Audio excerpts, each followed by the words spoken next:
Wong ki ya ngono. Waton kok mung setugel.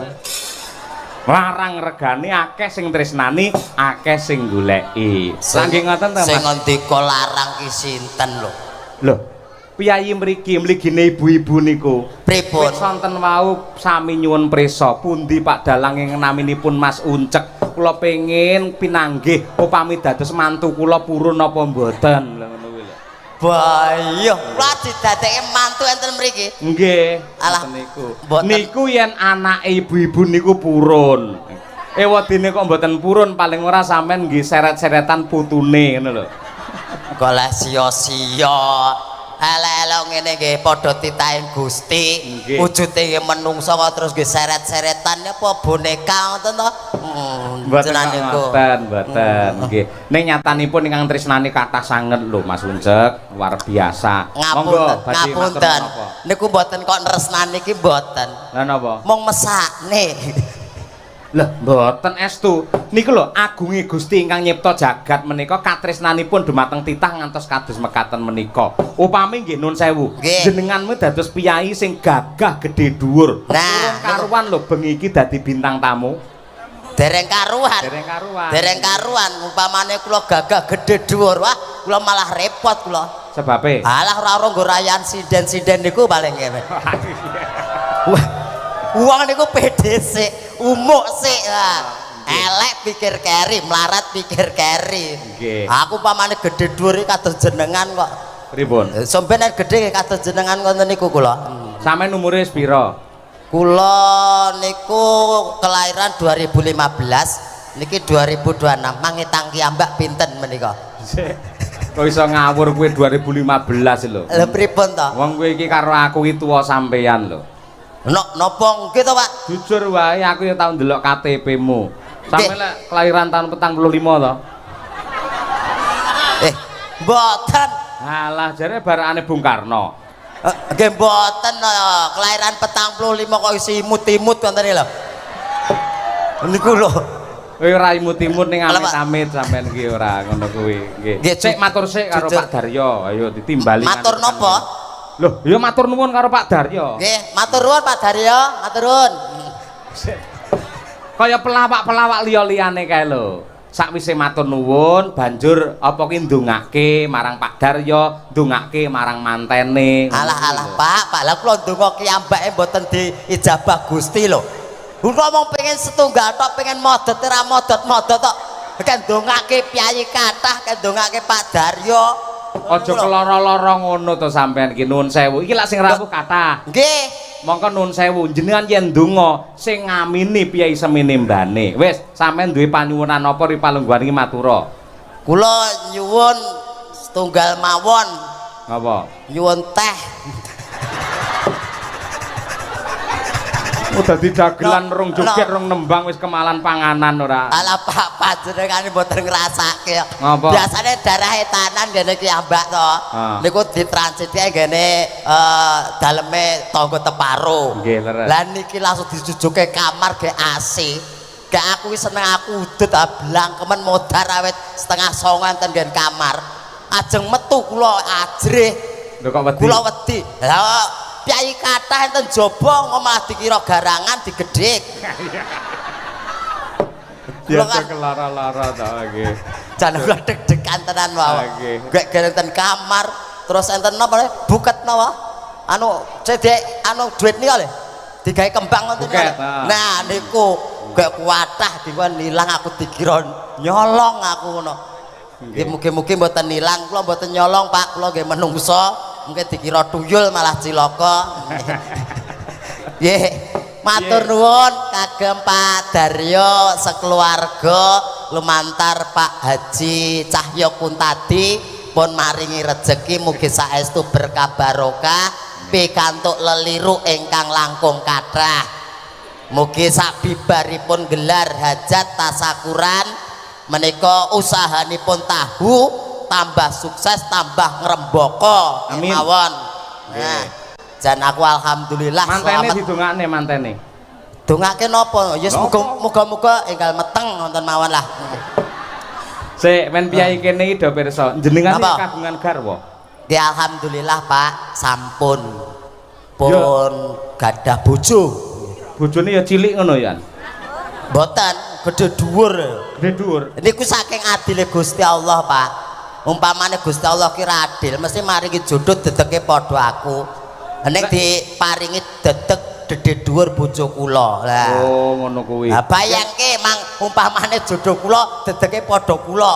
Ora anak-anak sak botol aku ngenten iki cilik. Niku saking adile Gusti Allah, Pak. Nah, jenenge kagungan putra ya. Alhamdulillah sampun. Sing barep umur pira kelas sing barep SMP kelas setunggal, sing kalih kelas 3 SD. Nggih, menungso nggih. Anu kirik, Pak. Aja keloro-loro to. Ade boten keloro-loro takoke jenengan ketoke apik ning jero nylekit. Ora. Ya wong yo anu. Iki ketok nyepelekke tenan to ngoten niku. Jenengan kok ya iso anak-anake njur carane piye lho. Lah nggih kirangan. Yen gelem jujur ibu-ibu sing teng mriku, jenengan nggih bingung to, Bu? Penasaran to, iki carane njur piye lek ndek bojo lho. Ora mung ibu-ibu tok, bapak-bapak ya do gumun mesti. Aku dhewe ya gumun kok. Aku dhewe kok ya iso aku lho. Lah iya. Jarak ya. Carane piye mongko piyayine nun sewu jenengan alit semonten. Nggih. Lha priya sak ceplukan to njur ngono terusan. Kenapane sing sak ceplukan niku lho. Irunge ora. Waduh. Nggih mboten. Kula ki ambak nggih mboten mangertos, Pak. Jenenge menungso niku mong saderma nglakoni, jodoh rejeki pati ra ngerteni. Dadi ya dilakoni wae peparinge Gusti lan dinikmati urip iki. Urip arep kepiye wong bayi, terus gedhe, terus tuwek, terus ora enek. Nah, niku sing arep nikmati kapan? Ha iya, nggih. Iki luwih gayeng, Mas Unjak. Nggih. Wonten apa? Nggih.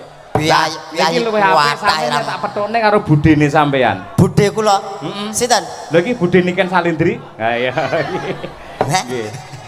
Ben nembang dhisik, yen karo sampean menah gayeng mesti apik. Siap, budhe. Monggo budhe. Iya. Budhe Niken Salindri. Cobi pelokipun Mas Daryanto. Ayo coba kaya apa nggih. Ya kan dinteni karo piyayi kene. Kur bareng-bareng. Nangis sajroning hatiku. Yo.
Sugeng dalu Mbak Niken. Nggih, sugeng dalu Bapak Cahyo pun tadi. Sampai sehat gimana Niken? Nggih, Pak.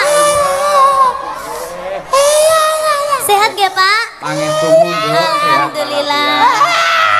Alhamdulillah. Saniki enten kemajuan, Pak. Kemajuan apa? Cagak. Cagak ndi? Lah niki. Cagak matane. Hei, Wow. aku mbok idak yo. Saya nggak mengidak. Lah tak kira ki mau lek properti ngono lho Mas Teh. Lho kok enek wayang propertine kaya ngene. Kowe kaya lampu dim ngawur lek. Ngampil nggih, Pak? Piye?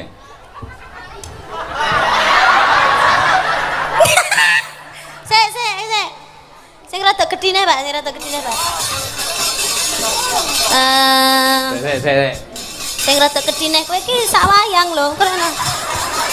Ya, piye? Alah, ketoke aku Lah. iki salah.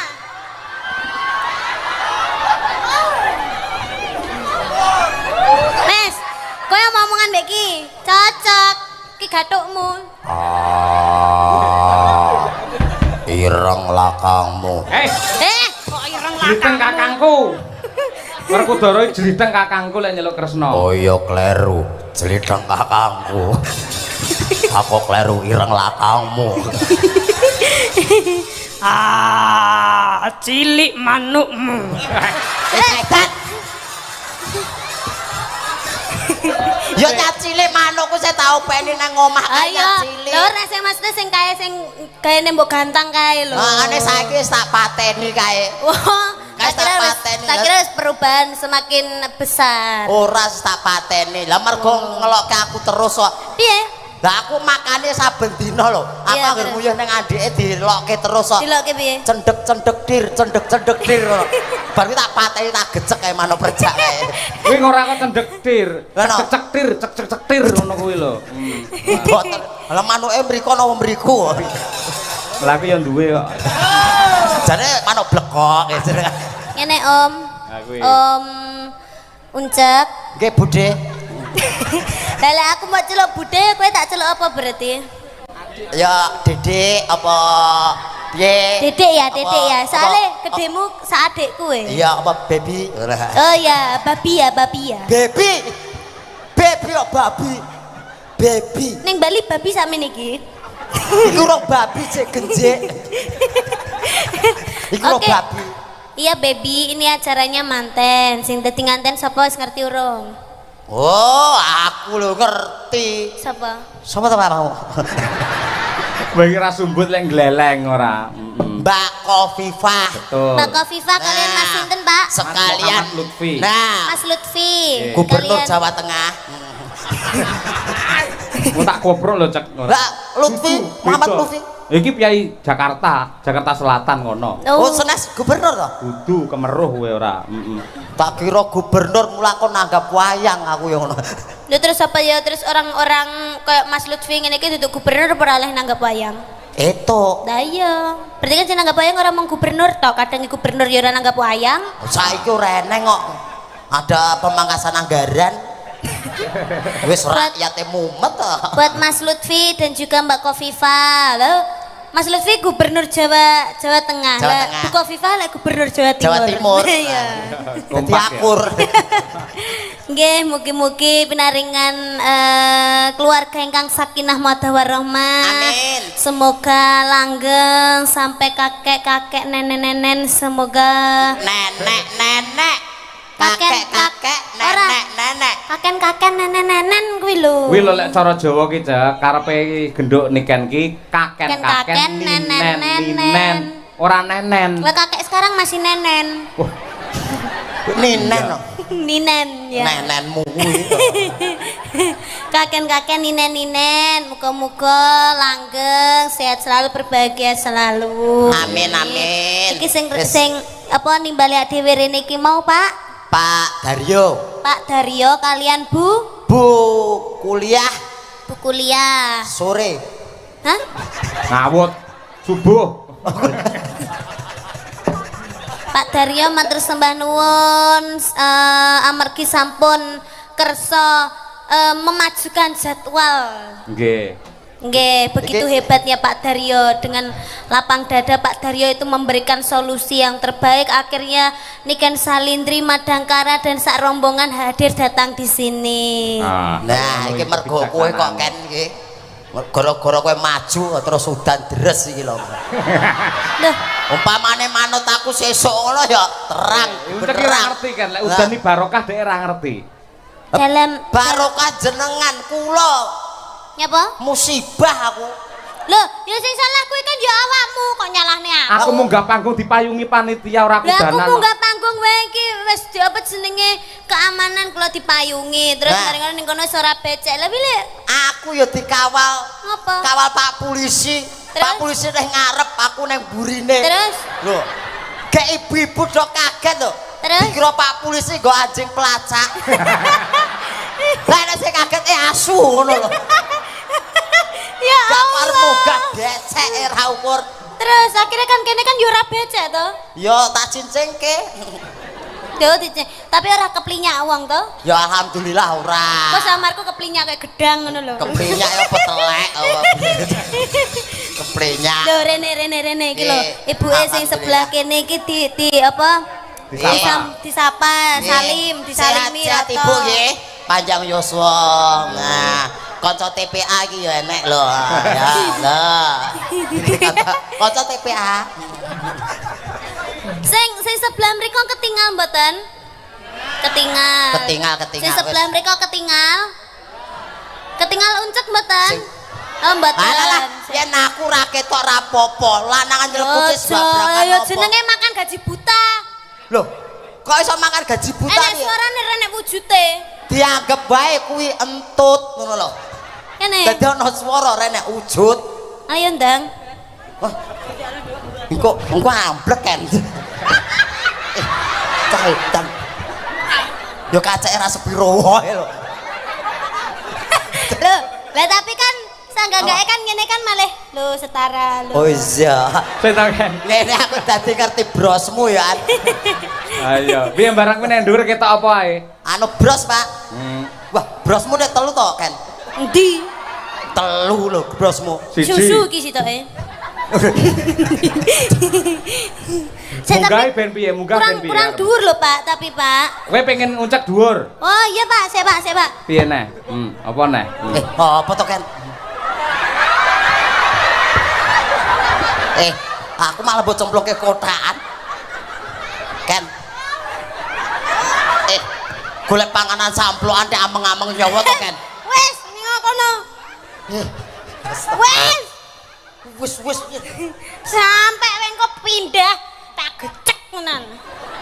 Lek ngene malah bahaya, ngene tibone sapa yang tanggung jawab? Nah, iki ora enek anggaran UGD. Ini ben jelas. Pak. Pak. Anu.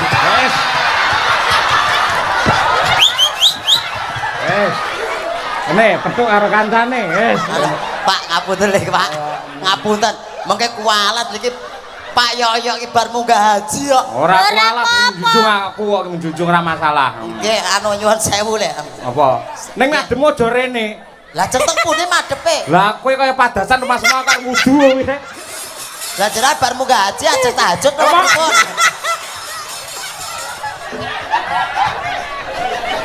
pripun?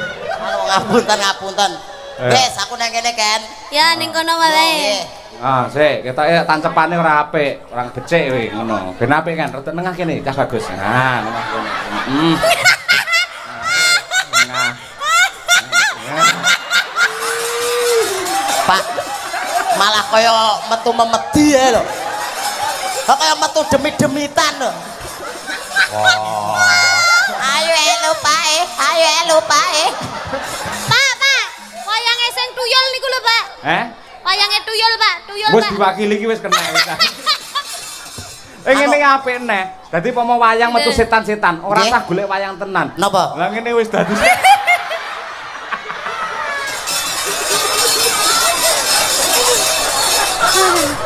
Walah lah, golek panganan camplukane direwahi kaya ngene. Iya, ning nadyan kaya ngopo lan kepiye wong urip ki ibarate kaya mampir ngombe. Ya ngombe sik ya.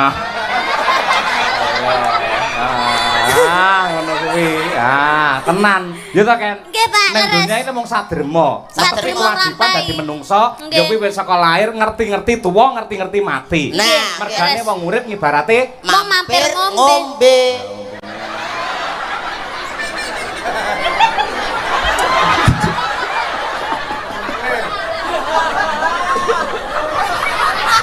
ngopo? Lho iso ngombene dalange ora ngger wong lho ngono kuwi. Iya, barokah lho apa meneh Pak Cahyo iki. Niki cilik dadi mung sithik tok ngoten mawon. Lah kok diglogokke. Becik ketitik, ala ketara. Suradira Jayaningrat, Lebur dening lebur ing Pangastuti. Heeh. Ning donya ngibarate mung sadrema paribasan mampir ngombe. Sithik-sithik ae ndak mendem ya. Niki pun mendem ya. Iki apa ya ae. Lek ngelak lek cah cilik ngombene ngene iki ora pas kan. Lah Kenapa, kudune Pak? ngangge dot. Nggih. Nyodote nya. Kowe minggat karo ora? Anu, mbok kula mriki mawon, pun. Mriki mawon nggih. Aja kono karo niken kono lho. Kene lho, Kene kene nggih lho. wayang ora ngono. Ngene. Iya, Mana? rene. Ya kene ada di dalang. Ayo, Ayo. Loh. Ah, iya. Sida apa ora wae iki jane? Ayo kita metu apa piye ngono, ayo.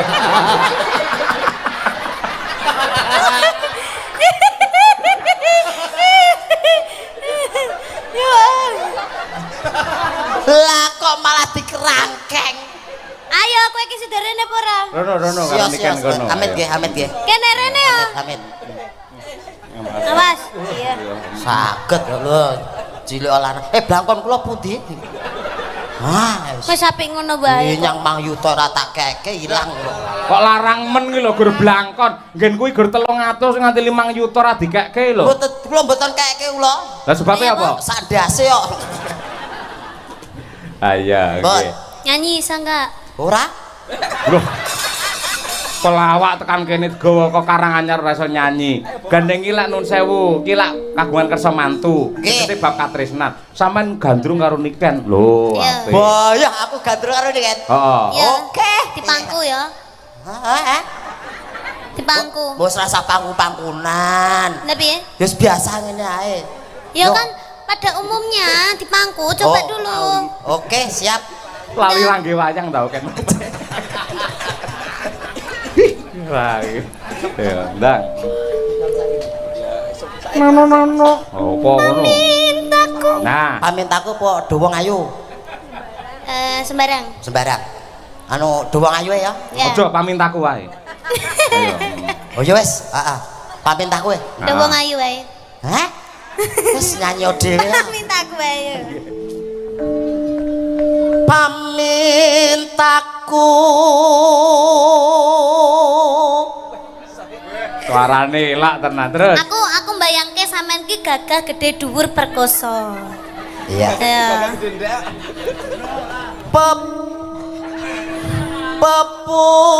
pepujane tekan Nyidam Sari to iki mau. Nimas Sidoase. Iki wong loro iki ya meneng ae. Oh dikleroke. Meneng ae. Nimas Sido ase. Ya aja kok kaduan rada nyedhek ben kita mesra. Ya. Kakang. Hah? Kakang. Kok kakang gitu?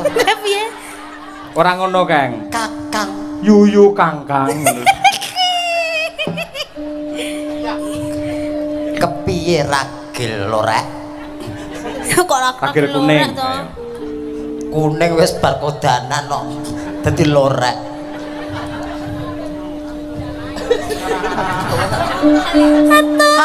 Hatut. Aku anggere ngene iki lali aku. Mau liris saiki malih banter men to, Cak. Ah, kanu caket subwoofer kok, Pak. Hatut.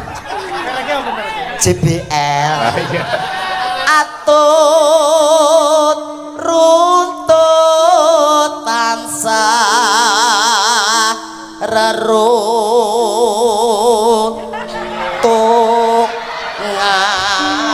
reruntungan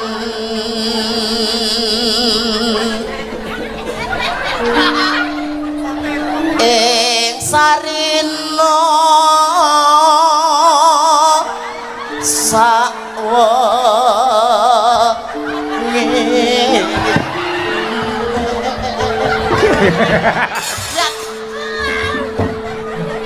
Dan niken sia-sia ora. Itu berdansa Iki namanya. mumet tenan lho ora ya.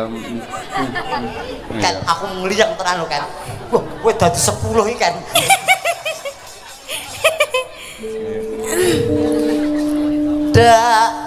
Datan kinggang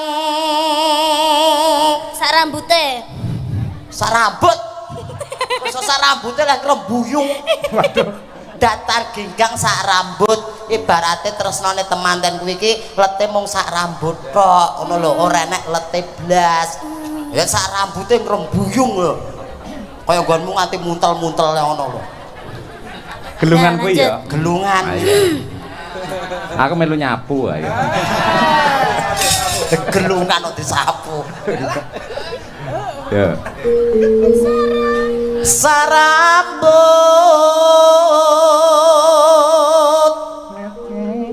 lamun adoh caket ing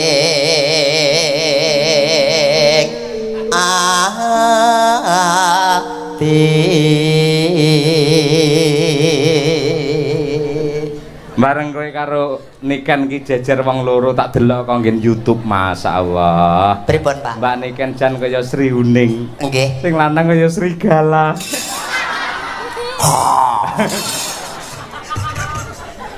Ayo. Aku serigala, kowe Sri Kuting. Sri Kucing piye to? Apa Sri apa? Sri Uning. Yo kuwi karepku.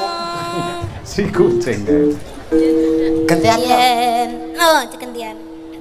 Yen cedak tansah mulat.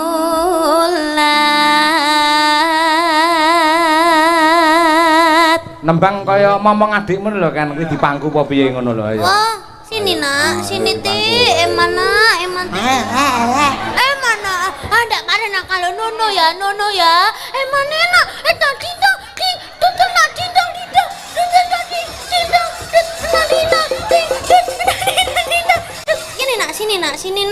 sini ti, emana?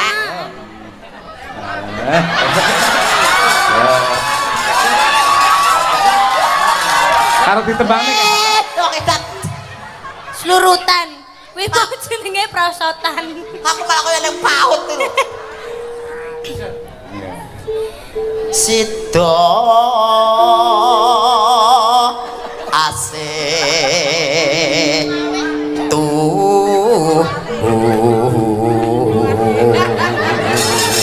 Kayak jeget-jeget kayak kesenengan apa ta, Jak? Ake seneng ta tase aku dipangku wong ayu. Lho, yoga-yogane tak do pengen kabeh kae. Ngulat kene kabeh. Apa meneh Pak Sogol ae lho.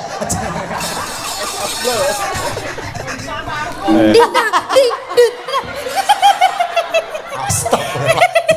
Lah wong dipangku kok jenenge kowe dikudang tindang ting dut ngono. Ya nek arep digondeli. Lah ora digondeli ya ngumbul. Lah wis tuwek ya gondelan dhewe. Ibarate adik kok wis tuwek. Ndang. Pindo mimi lan mie goreng. Mintuna. Ayo bareng nimas ana tepi wajib